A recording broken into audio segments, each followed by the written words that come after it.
Hello students, कैसे हो आप सभी। इस वीडियो में आप सभी का स्वागत है। एंड इस वीडियो में हम बात करने वाले हैं एसएससी एमटीएस एग्जाम पैटर्न के बारे में।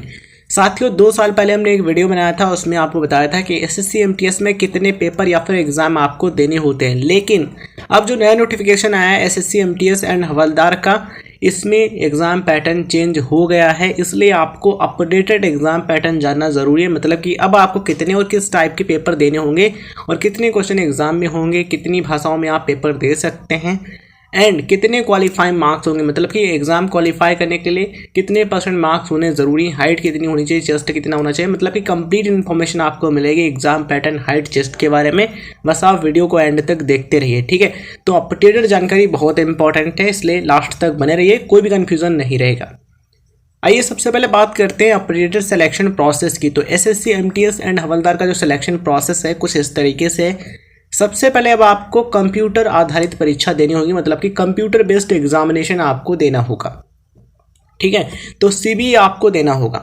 उसके बाद होगा पीटी यानी कि फिजिकल एफिशिएंसी टेस्ट, और उसके बाद होगा फिजिकल स्टैंडर्ड टेस्ट यानी कि पीएसटी। यहाँ पर ध्यान रखना बहुत इंपॉर्टेंट है कि अगर आप एसएससी एमटीएस के लिए अप्लाई करते हैं, मतलब कि अगर आप मल्टीटास्किंग स्टाफ जो एमटीएस का पोस्ट होता है, अगर आप उसके लिए अप्लाई करते हैं तो आपको पीटी और पीएसटी क्लियर करना ज़रूरी नहीं है। लेकिन अगर आप हवलदार के लिए अप्लाई करते हैं एसएससी एमटीएस एग्ज़ाम के थ्रू, देन आपको पीटी और पीएसटी है, इसको भी क्वालिफाई करना होगा, ठीक है। तो ध्यान रखना ज़रूरी है कि पीटी और पीएसटी केवल हवलदार के लिए, ठीक है। उसके बाद आपका डॉक्यूमेंट वेरिफिकेशन होगा और उसके बाद आपका मेडिकल टेस्ट, देन आपका फाइनल सिलेक्शन। तो ये है अपडेटेड सिलेक्शन प्रोसेस। बात करते हैं SSC MTS updated exam pattern के बारे में। तो साथियों, अब जो नए नोटिफिकेशन के अकॉर्डिंग एग्जाम पैटर्न है वो कुछ इस तरीके से है। अब आपको कंप्यूटर बेस्ड एग्जामिनेशन देना होगा, जो कि होगा सेशन 1 एंड सेशन 2 में। सेशन 1 जो होगा इसके लिए आपको 45 मिनट यानी कि 45 मिनट्स का समय दिया जाएगा, और इसमें आपको न्यूमेरिकल एंड मैथमेटिकल एबिलिटी इस सब्जेक्ट से 20 प्रश्न देखने को मिलेंगे, जो कि 60 नंबर के होंगे। मतलब कि एक प्रश्न होगा 3 नंबर का, इस तरीके से 20 3 60, ठीक है। तो 20 प्रश्न होंगे जो कि 60 मार्क्स के होंगे। दूसरा सब्जेक्ट है reasoning ability and problem solving. इससे आपको 20 प्रश्न देखने को मिलेंगे जो कि 60 नंबर के होंगे, ठीक है। तो ये हो गया आपका सेशन 1।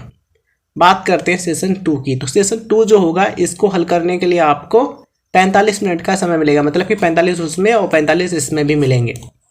तो सेशन 2 जो होगा इसमें आपको जनरल अवेयरनेस, इससे 25 क्वेश्चन देखने को मिलेंगे जो कि 75 नंबर के होंगे। मतलब कि एक प्रश्न 3 नंबर का होगा, ठीक है।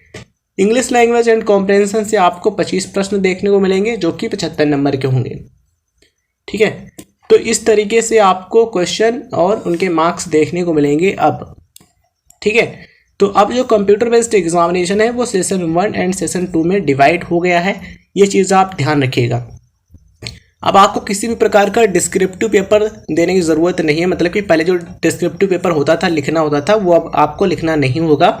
अब ये कंप्यूटर बेस्ड एग्जामिनेशन देना होगा सेशन 1 एंड सेशन 2 का, ठीक है। तो ये चीज़ें हैं। अब यहाँ पर बहुत इंपॉर्टेंट चीज़ है, सेशन 1 और सेशन 2 से संबंधित जो इंपॉर्टेंट पॉइंट्स हैं उनको जानना। तो कंप्यूटर बेस्ड एग्जामिनेशन का जो सेशन 1 है इसको केवल क्वालिफाई करना है, एंड ये जो आपका सेशन 2 होगा इसके मार्क्स फाइनल मेरिट में जोड़े जाएंगे और इसी के आधार पर आपकी मेरिट बनेगी। तो सेशन 2 जो है इसी के आधार पर आपकी मेरिट बनेगी, इस चीज़ को आप ध्यान रखिएगा। और जो पेपर आपका होगा इसमें आपको ऑब्जेक्टिव टाइप यानी कि जो बहुविकल्पी प्रकार के प्रश्न हैं वो देखने को मिलेंगे। सवाल यहाँ पर यह आता है कि पेपर किस भाषा में दे सकते हैं। तो इसको आप हिंदी में दे सकते हैं या फिर अंग्रेजी भाषा में यानी कि इंग्लिश लैंग्वेज में दे सकते हैं। इसके अलावा अगर आप हिंदी या फिर अंग्रेजी में नहीं देना चाहते हैं, देन 13 क्षेत्रीय भाषाएं हैं, इनमें से किसी भी एक भाषा में पेपर दे सकते हैं। कौन कौन सी? असमिया, बंगाली, गुजराती, कन्नड़, कोंकणी, मलयालम, मणिपुरी, मराठी, उड़िया, पंजाबी, तमिल, तेलुगु और उर्दू, ठीक है। तो आप चाहें तो इनमें से किसी एक भाषा में भी पेपर दे सकते हैं। ध्यान रखना किसी भी एक लैंग्वेज में आपको पेपर देना है, जिसमें आपको सही लगे उसमें आप पेपर दे सकते हैं। और यहाँ पर बात कर लेते हैं नेगेटिव मार्किंग की। तो सेशन 1 में कोई भी नेगेटिव मार्किंग नहीं है, लेकिन सेशन 2 में नेगेटिव मार्किंग है। सेशन 2 का जो एक प्रश्न है, अगर आप उसको गलत करते हैं देन आपको 1 मार्क्स माइनस का मिलेगा, मतलब कि 1 नंबर आपका कट कर लिया। तो ये चीज़ें आपको ध्यान रखनी ज़रूरी है। और यहाँ पर फिर से मैं आपको बताना चाहूँगा कि अब आपको डिस्क्रिप्टिव पेपर नहीं देना है जो कि पहले होता था, ठीक है। तो ये आपको सेशन 1 एंड सेशन 2 का जो एग्ज़ाम है ये अब आपको देना होगा। अब बात कर लेते हैं पीटी और पीएसटी के बारे में। जैसा कि हमने आपको पहले ही बताया था कि पीटी और जो पीएसटी है ये केवल हवलदार पोस्ट के लिए। अगर आप हवलदार पोस्ट के लिए अप्लाई करते हैं एसएससी एमटीएस एग्ज़ाम के थ्रू, देन आपको पीटी और पीएसटी क्वालिफाई करना ज़रूरी है। लेकिन अगर आप केवल एमटीएस के लिए अप्लाई करते हैं देन ये क्वालिफाई करना ज़रूरी नहीं है। ठीक है, तो पीटी में क्या होगा आइए जानते हैं इसके बारे में। तो साथियों, पीटी यानी कि जो फिजिकल एफिशिएंसी टेस्ट है, इसमें आपको रनिंग करनी होगी। कितनी करनी होगी? 1600 मीटर की जो दौड़ है ये आपको क्लियर करनी होगी 15 मिनट में, अगर आप एक पुरुष उम्मीदवार हैं यानी कि मेल कैंडिडेट हैं तो। अगर आप एक फीमेल कैंडिडेट हैं यानी कि महिला उम्मीदवार हैं, देन आपको 1 किलोमीटर की जो दौड़ है इसको 20 मिनट में पूरा करना होगा।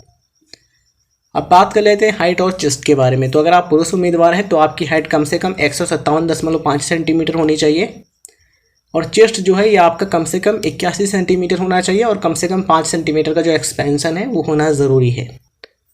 बात करें फीमेल कैंडिडेट्स के लिए, तो अगर आप एक फीमेल कैंडिडेट हैं यानी कि महिला उम्मीदवार हैं, देन आपकी जो हाइट है कम से कम 105 सेंटीमीटर होनी चाहिए, और आपका जो वेट है यानी कि जो वज़न है कम से कम 48 किलोग्राम यानी कि 48 केजी होना ज़रूरी है। और यहाँ पर कुछ कैटेगरी जो कैंडिडेट्स हैं उनको रिलैक्सेशन मिलेगी वेट और हाइट में, तो उनके बारे में यहाँ पर जानकारी देख पा रहे होंगे मेंशन की। तो पीटी और जो पीएसटी है ये केवल हवलदार पोस्ट के लिए। अगर आप एमटीएस के लिए अप्लाई करते हैं देन आपको सेशन 1 एंड सेशन 2 जो है इसको क्लियर करना होगा, एंड उसी के आधार पर मेरिट बनेगी। सेशन 2 जो है उसके आधार पर मेरिट बनेंगे, उसी के आधार पर आपका सिलेक्शन होगा। ठीक है, तो ये है फिजिकल स्टैंडर्ड्स हवलदार के लिए। और वैसे हमने आपको एग्जाम के बारे में जानकारी दे दी है कि एग्जाम में आपको कितने और किस टाइप के क्वेश्चंस देखने को मिलेंगे। बात करें सेशन 1 एंड सेशन 2 के क्वालिफाइंग मार्क्स की, तो अगर आप एक अनरिजर्व यानी कि यूआर कैटेगरी कैंडिडेट हैं, जनरल कैटेगरी कैंडिडेट हैं, देन एग्जाम को क्वालिफाई करने के लिए कम से कम आपको 30% यानी कि 30% मार्क्स लाने होंगे। ओबीसी या फिर ईडब्ल्यूएस कैटेगरी के कैंडिडेट्स को 25% यानी कि 25% मार्क्स लाने होंगे। ऑल अदर कैटेगरीज के कैंडिडेट्स को 20% यानी कि 20% मार्क्स लाने होंगे एग्जाम को क्वालिफाई करने के लिए। ये सेम मार्क्स हैं, सेशन 1 के लिए भी उतने ही हैं और सेशन 2 के लिए भी उतने हैं क्वालिफाई करने के लिए। ठीक है, तो ये चीज़ें हैं, आई होप आपको समझ में आ गई होंगी। एज लिमिट है 18 से 25 वर्ष और 18 से 27 वर्ष। कुछ पोस्ट है उनके लिए 18 से 25 है और कुछ पोस्ट है उनके लिए 18 से 27 वर्ष। इसके अलावा जो रिजर्व कैटेगरी कैंडिडेट्स हैं उनको एज में रिलैक्सेशन यानी कि एज में छूट भी मिलती है। ठीक है, तो साथियों ये है अपडेटेड एग्जाम पैटर्न।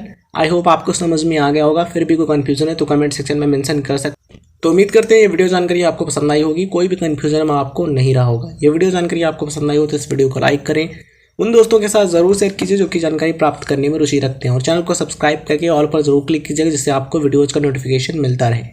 धन्यवाद साथियों, जय हिंद, जय भारत। मिलते हैं किसी नए वीडियो में।